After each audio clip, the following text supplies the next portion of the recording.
Hey everyone, welcome to the channel. And if you love tech unboxings and simple tips, you are in the right place. So, in today's video, I'm going to show you how to turn off Discover on Snapchat. So, firstly, open the Snapchat app on your phone. Now, swipe left to go to the Discover page. Here, you will see the different public stories, channels, and subscriptions. Now, very important, Snapchat doesn't give a direct option to completely turn off or remove the Discover page. But don't worry, you can reduce or hide unwanted content.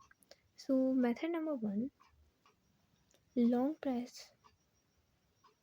Now click on hide this content, click on yes, and method two, long press on the video, click on profile, and top right corner tap on the three dots. From here tap on hide the content, click on yes, and yeah, that's it. And if you find the information given in the video helpful, please like the video, subscribe to the channel, and press the bell icon for more updates. Thank you.